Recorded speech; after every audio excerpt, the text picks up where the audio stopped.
성공한 인생은 아니었지만 지금까지 부끄럽지 않게 살아왔습니다. 아이들에게도 최고의 부모는 못 되었지만 나름대로 최선을 다했지요. 아이들이 독립하고 아내와 저는 고향으로 돌아와 작은 터에 집을 짓고 텃밭을 가꾸었지요. 또한 목수일을 배워 벌이를 해서 두 식구가 살기에 부족함이 없었습니다. 그러다 갑자기 사건이 터졌습니다.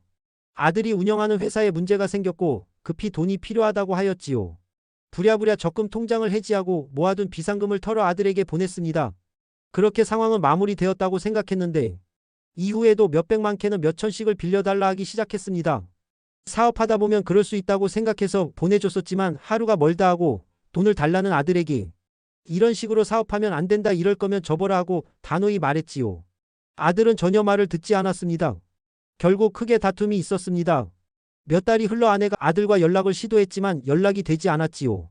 그러다 은행에서 한 통의 전화를 받게 되었습니다. 대출 상환이 제대로 되지 않아 확인차 전화를 드렸다는 겁니다. 보이스피싱이라고 생각해 끊었습니다. 그런데 문자와 전화로 계속 은행이라며 연락이 왔고 결국 아내와 은행으로 찾아갔습니다. 알고 보니 아들이 제 명의로 대출을 받았던 것이었습니다. 사업을 시작할 때 저와 아내 명의로 이것저것 했다는 사실은 알고 있었습니다. 그건 미리 상의를 했던 내용이었지요. 그런데 대출이라니요. 저와 아내가 당황해하는 모습을 보이자 은행 직원도 낌새가 심상치 않다 싶었는지 서류를 보며 확인하더군요. 아들이 제 명의로 핸드폰을 개통해서 그걸로 대출까지 받았던 겁니다. 핸드폰 하나로 다 되는 세상이니 가능했던 것이지요. 그렇게 저는 하루아침에 빚 몇 억이 생겼고 담보는 저희 집이었습니다. 은행 직원 말이 상황은 알겠으나 이건 아드님과 경찰서에서 해결해야 할 문제이고 대출 상환이 안 되면 집이 넘어갈 수밖에 없다고 하더군요. 여전히 아들에겐 연락이 닿지 않았고 정말 경찰서라도 가야 하나 고민을 했습니다. 당장 어디서 먹고 살아야 하나 걱정하던 차에 아들과 연락이 되었습니다. 집으로 온 아들은 제 생각과 전혀 달랐습니다. 죽을 죄를 졌다고 제정신이 아니었다고 말할 줄 알았습니다. 그런데 아들이 말하더군요.